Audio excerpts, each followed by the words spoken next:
जांच में आगे हमने पीड़ित लड़की के माता पिता से उसके गांव सरावा जाकर मुलाकात की। यहां हमारे रिपोर्टर एक संस्था के मेंबर बनकर पहुंचे। पूछने पर नेहा के पिता ने इस बात से साफ साफ इनकार किया कि ये अपनी बेटी को मारना चाहते हैं। पिता ने कहा, 2.5 महीने हम रखते क्या, इतना होने के बाद भी। मैं पागल हूँ जो इसके साथ 2 बच्चे और हैं, मैं जेल जाऊंगा।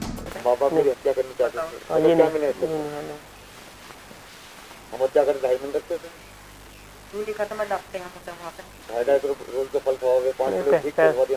पैदा करने वाला कहाँ से कोई उसे रखा नहीं, 2.5 महीने हम रखते थे इतना होने के बाद। और किसी कह देती था नहीं करते माँ अरे बाप बताओ नहीं, जब मुझे उसने सुपुर्द में दिया, मेरे साइन करवाए, मैंने मारना चाहते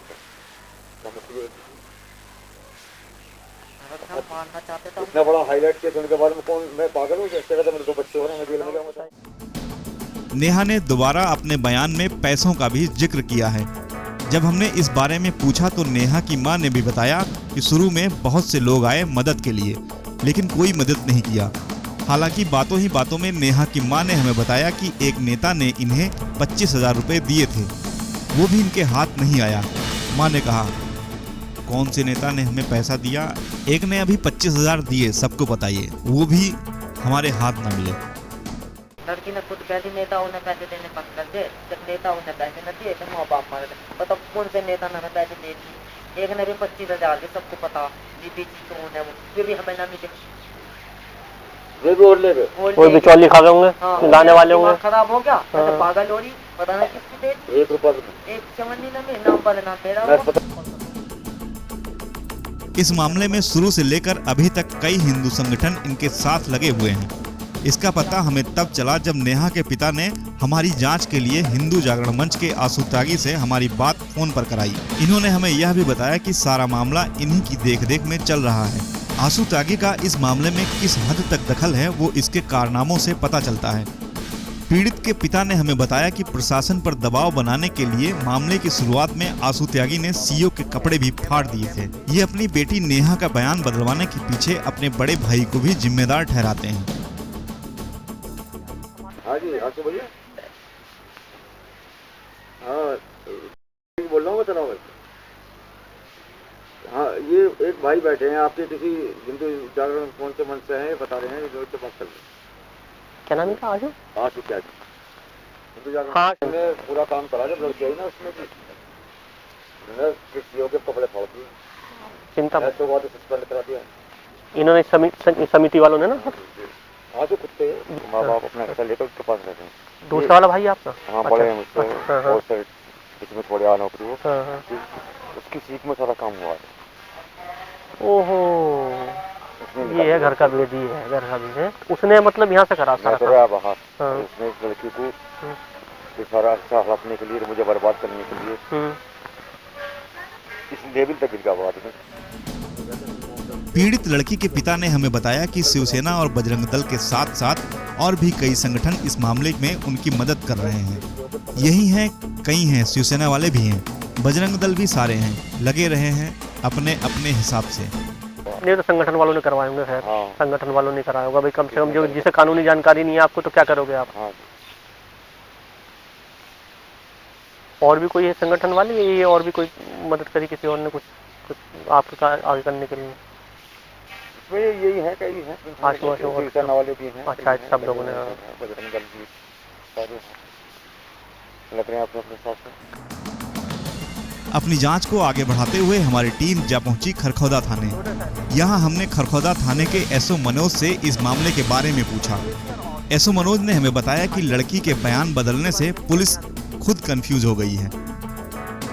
धर्म परिवर्तन हुआ था नहीं हुआ था, ये सारा का सारा मैटर जो था कन्वर्जन या जो भी मतलब इसमें कहेंगे मतलब करा गया था। यही इसीलिए तो मैं कंफ्यूज हो रहा हूँ ना कि आपको मैं आपने। अच्छा, हाँ नहीं हमें मतलब आगे अब एक्चुअली क्या है ना, जब तक चार्जशीट जा चुकी है तब तक सच्चाई कुछ और है। उसके बाद जो विक्टिम है वो घर से भाग गई। अच्छा, घर से चली गई है? हाँ, वो अपने स्टेटमेंट कुछ और दे रही है। तो सच्चाई में क्या बोलूँ। अच्छा, ये प्रॉब्लम हो रही है मतलब आपके लिए भी, जैसे उन्होंने बताया कि नारी निकेतन भेज दिया लड़की को। जब उसको नारी निकेतन भेजा गया उस समय उसने मजिस्ट्रेट के सामने जो अपना स्टेटमेंट रिकॉर्ड कराया है ना, वो पूरे केस को पलट देता, तो इसलिए हम लोग कुछ बोलने की स्थिति में हैं। अच्छा अच्छा। स्टार्टिंग की एफआईआर जो उसके पेरेंट्स द्वारा दर्ज कराई गई वो अपहरण की, जबरन धर्म परिवर्तन की, सब कुछ कराया गया। अब जो बाद में वो स्टेटमेंट दे रही है अपना घर से भागने के बाद, तो कह रही कि मेरा उससे कलीम से अफेयर चल रहा था, मैं मर्जी से उसके साथ गई थी, मैं मदरसे में पढ़ाती थी, सारा कंफ्यूजन। एसओ मनोज से हमने इस मामले में पीड़ित लड़की के ताऊ के इन्वॉल्वमेंट के बारे में भी जानना चाहा।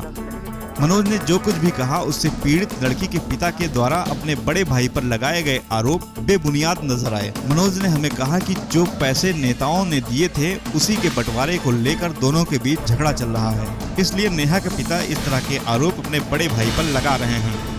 जैसा कि हमने आपको पहले ही बता दिया है कि लड़की की मां ने पैसे मिलने की बात तो कबूली, लेकिन उन्होंने ये भी कहा कि वो पैसा उन्हें आज तक नहीं मिला है। मनोज ने कहा विक्टिम है, उसके बाप में और उसके ताऊ के बीच में झगड़ा हो रहा है।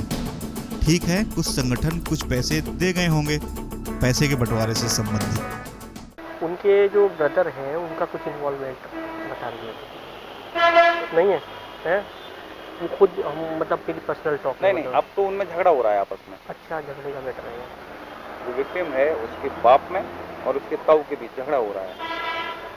ठीक है, कुछ संगठन कुछ पैसा वैसा दे गए होंगे पैसे के बंटवारे से। मेरठ के खरखौदा थाने में दर्ज लव जिहाद के इस मामले की जांच में हम जा पहुंचे सरावा गांव। यहां हमारी मुलाकात हुई इस मामले के आरोपी सनाउल्लाह से। सनाउल्लाह और उनकी पत्नी पर अपहरण करके रेप और धर्म परिवर्तन कराने का आरोप लगाया गया था। सनाउल्लाह को लगभग 8 महीने बाद जमानत मिल गई थी, लेकिन उसकी पत्नी को अभी तक जमानत नहीं मिली है। सनाउल्लाह हमारी बातचीत के दौरान अपने आप को बेकसूर बताते हैं और सवाल भी उठाते हैं कि लड़की के बयान बदलने के बाद अभी तक मामला क्यों नहीं खत्म हुआ। लड़की ने स्टेटमेंट दिया कि इन लोगों ने हमारे साथ बलात्कार किया, फलाना किया, ढिमका किया, हमारा धर्म परिवर्तन किया, वो किया। तो इसके बाद तो हमें अरेस्ट किया। अब ये लड़की कह रही है मेरे साथ कुछ नहीं हुआ, इन लोगों ने नहीं किया। तब छोड़ा क्यों नहीं जा रहा? अब छोड़ा क्यों नहीं जा रहा?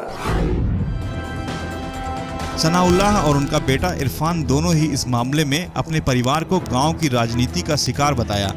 सनाउल्लाह ने हमें यह भी बताया कि वो मुख्य आरोपी कलीम को भी नहीं जानते थे।